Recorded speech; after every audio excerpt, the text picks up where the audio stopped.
I have been wanting in the fishing industry for a long time, and this is the first season that it has been out in a pre-spawn situation. And any of you guys get over to Lake Guntersville, we can't keep these in the tackle stores at Lake Guntersville, and people are ordering them online. The first show we had on Timmy Horton Outdoors aired a few weeks ago with that. You guys watch Timmy Horton Outdoors, any of you? Awesome, appreciate it. We're on Pursuit Channel this year and also on World Fishing Network. So if you got DirecTV or Dish, every package you've got to show. If you don't have that, you can catch it also on MoTV digitally as well.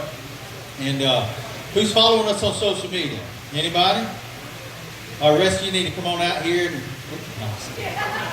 All right, to follow us on Facebook, it's Timmy Horton Bass, and on Instagram, Timmy Horton _Bass.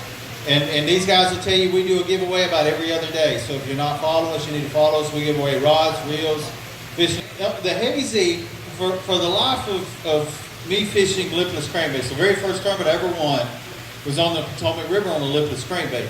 Well, I've always wanted a 3/4 ounce and a 1/2 ounce body. When you go up to a 3/4 ounce in the industry, the body gets bigger.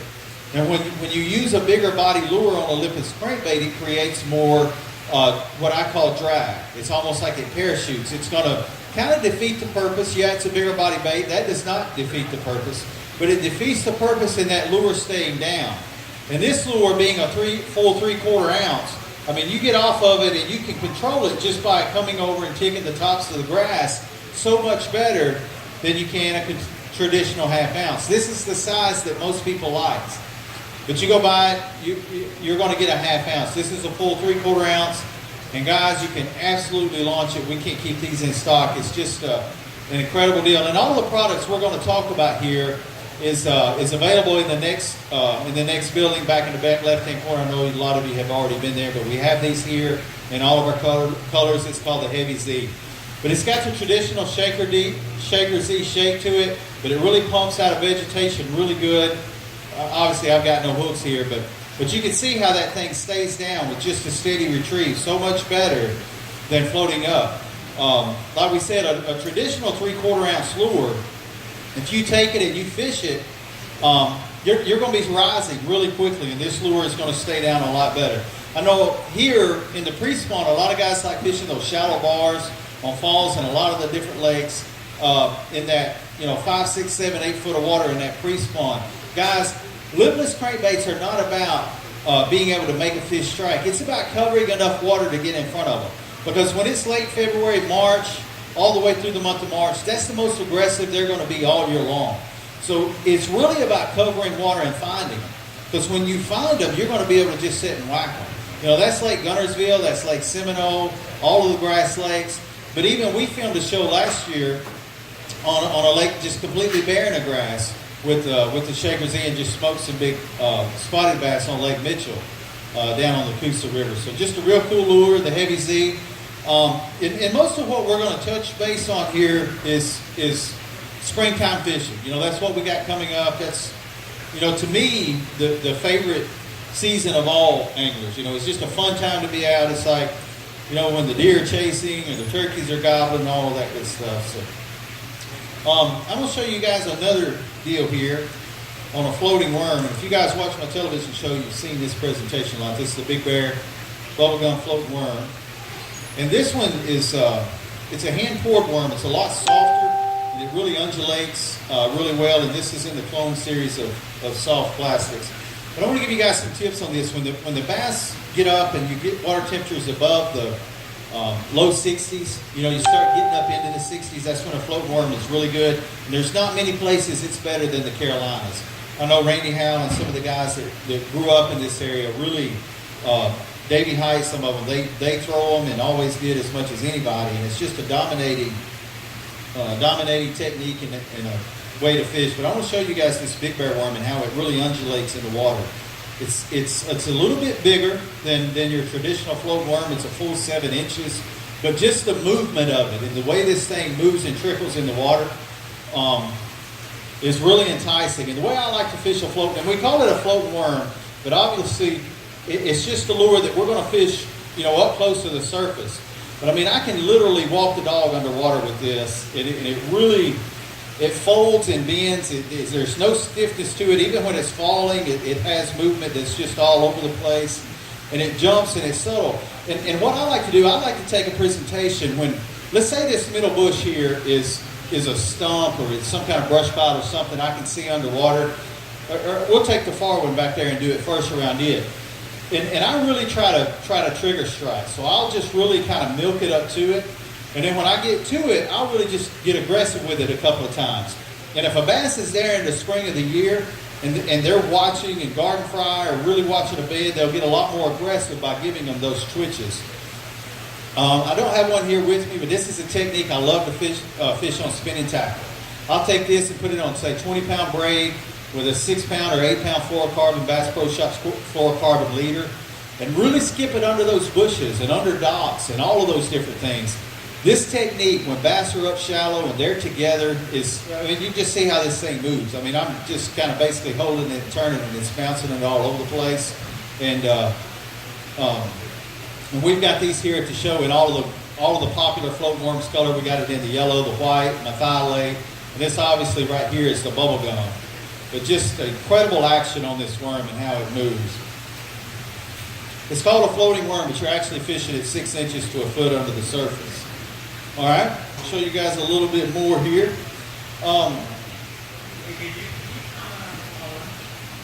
Comment on what? Colors? Yeah. Bubblegum is my favorite. I like the methylate. Methylate is a little bit of a brighter color, but I actually, for whatever reason, have more success on it in real clear water. Maybe it's because it's transparent or whatever it is, but bubblegum is my favorite. I throw white a lot too.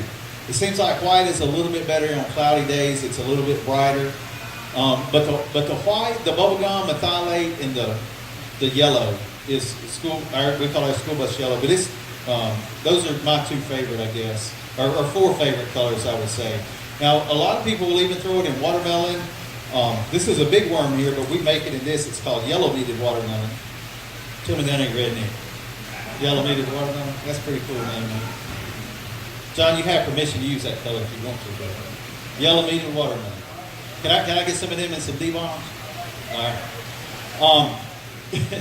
But like this is the bigger one here. This is called the Big Sandy. It's a little bit of a bigger worm, but you know, a lot of the different varieties, and a lot of times you can change the color of plastics just by changing the flake in it. This has a little bit more of a copper flake that mixes it up. But basically, float worm is a little bit different, and there's some people at home that like straight black.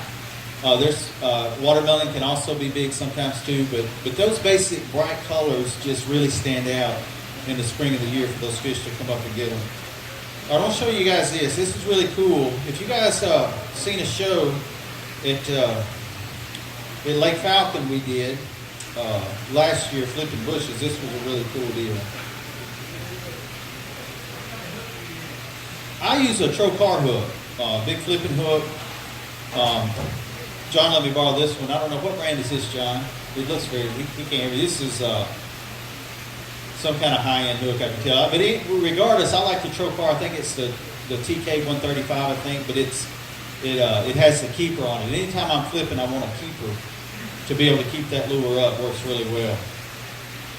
But this is a pretty cool deal, putting this MJ rig on here. I want to show you guys this. This is one of the neater presentations that we've done. And we were at Lake Falcon filming this show, and we try to stay consistent when we start filming something, we're teaching on something, and just you get off on 2 or 3 different subjects, and it's hard to really educate the viewer, so to speak, on what we're trying to teach. So we really try to get on the technique and stay with it. But we get down there and we start catching them on this MJ rig on this thing. We were about to run out of them in the boat. I had some more in the truck, and I thought, well, let's just do the show and not get confusing, and we'll do it without them, and just do it on the crossing without the MJ rig. Well, we quit catching them. And we were on the other end of the lake, and it was windy, so we run back to the truck to get them. And, you know, sometimes that's a confidence thing, but dadgummit, when it ain't happening, you guys know that feeling. You know, you got the wrong color, you got something that you ran out of, and it just, man, you might as well not be out there when that old monkey jumps on your back, you know. So, but anyway, this is really cool. And we were fishing flooded bushes, which you guys are going to have a lot of here this spring if you guys are getting as much rain as we are. I'm going to show you guys this. But the crossum really spreads out. The legs kick on this thing really cool. And what I do, I've got this screw-on willow leaf blade. Can you guys see that? And it goes right in the center of it. So when these legs kick, you've also got that blade spinning and flashing and pumping, and it just gives a real cool action to a soft plastic. So this is anytime you're going to be flipping around bushes or anything like that, but you can see just how that blade, and it ain't necessarily the spinning the whole time. It'll get to spinning good, then it'll grab a leg, but it's always pumping and moving and giving just a lot more flash. This weight is not pegged. I usually like it pegged, and it wouldn't be separating. But ain't that some cool movement? How that thing flashes and those legs kick and fall. It is really a cool deal. But at Lake Falcon, or anytime, around here, you guys go to Carr Reservoir or any places that you got. Y'all say Carr or Bugs Island? He's laughing as I say Carr. What do y'all say? Bugs, Kerr, or Carr? Bugs? Now, does it matter if you're from North Carolina or from Virginia? It does? John, what do you say? Oh, okay. I got you. So North Carolina says Kerr, so I got to say Kerr, right? No, y'all say Bugs. Okay. Let me just talk fishing. I'll get off kind of messed up. All right. See, John got me off on politics. I will get in trouble with it. But just a great technique. And what we do with this crossum, it's got two tentacles in the middle. And you just pull them off and just screw that right in the center. But guys, a lot of times it's just like the Alabama rig was developed by a guy who lived in my hometown.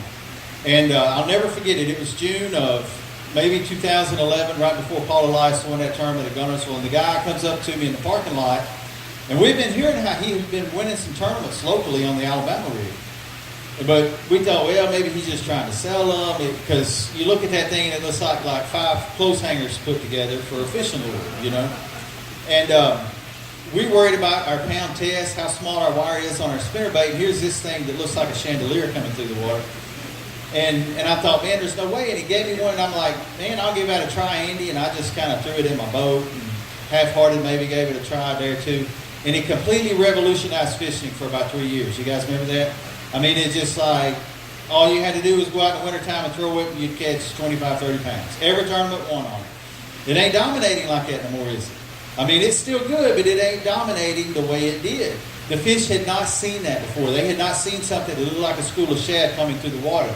It's just like taking a new color that starts trending, and something that's popping in a certain area. We'll look at our orders at Profan, we'll be like, man, why is black red copper selling in Florida so good?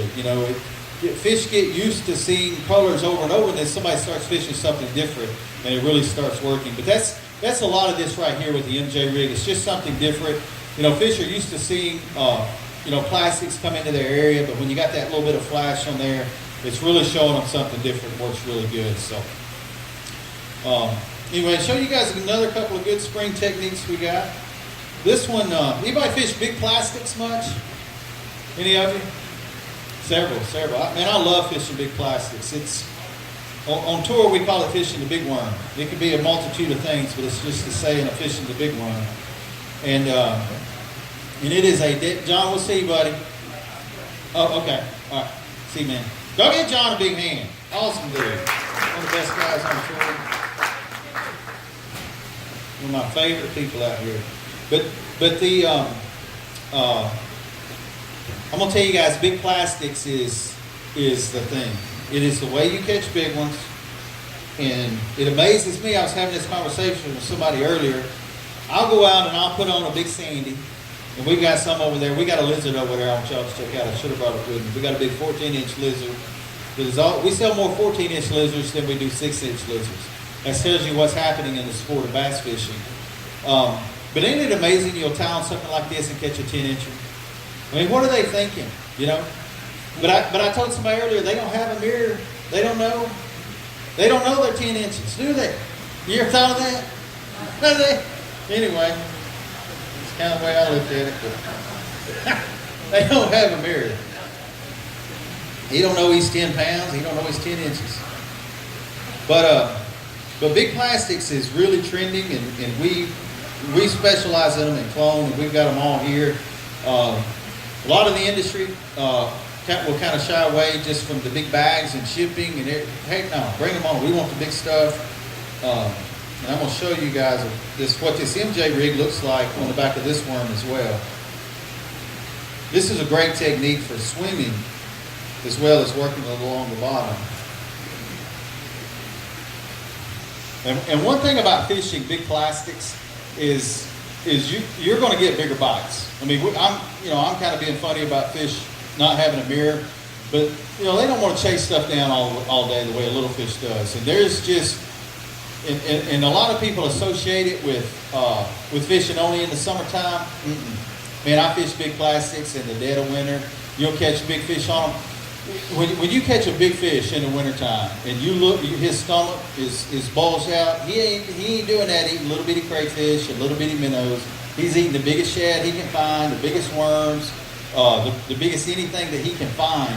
And big plastics will just flat out catch a big fish. But that's just a little bit more flash. All of our clone is hand poured, which it makes it float up off the bottom. And really gives it a really good action. I'm going to show you guys one more here real quick. This is going to be dynamite this spring. This is the cone crossum. You guys seen it a while ago on the black and blue. That's the lure I won at Lake Okeechobee on. And actually the black red crawl here at the show last year we ran out. But we've got them here this year from the black red crawl. But I want to show you guys the head turner. My good friend Edwin Evers, you guys heard of Edwin? May not be near as aggressive. This one is going to stay intact. But man, you're just talking about a lure that just stands up on the bottom. I don't know how this gravel, I can't see it down there. But that head turner just lands flat and just stands straight up. And it gives that fish something to look at. You can take a big worm and work this. You can put it on just a straight finesse worm, and it's going to stand straight up on the bottom every time. Just stand up, land flat. We did some footage in our swimming pool a few years ago, and it's just one of the coolest deals. Where if you get a Texas rig that's oval shaped on the bottom, when it hits, it's going to boom. It's going to sit right on the bottom. And if you got a sandy bottom, it's not going to stand out. But if you've got something that's going to lay flat, and every time it's going to hit on gravel or something, it may be turned just a little bit, but you're still going to get that moment that it's standing up. It's going to allow those fish to find it. So Edwin was telling me a story. He wanted to design this lure for us at Profound Outdoors. And he said he had a tournament at Kentucky Lake, and everybody's fishing a big worm, just like this big straight tail worm like I've got on this big sandy right here. And he's going behind people catching them. Everybody's fishing soft plastics, and nobody's getting bit. Everybody's dragging a Carolina rig or a Texas rig on the bottom. And this isn't a lure you're going to drag. You want to take advantage of it coming up and going down, and sitting there and stopping with the place that's raised up. Well, I love when they turn and look at it like that. Just see. But anyway, Edwin was talking about catching those fish and really making them do that. Well, hey, one of my favorite things that I like to do when I'm doing seminars is end it with a question and answer session. And sometimes this can get a little longer than even a seminar, but I enjoy that. I used to go to them all the time and think, man, I wanted to know about this or that. So let's take some questions and see what you guys might have. Man, I knocked it out of the park, didn't I? Who have? Yes, sir.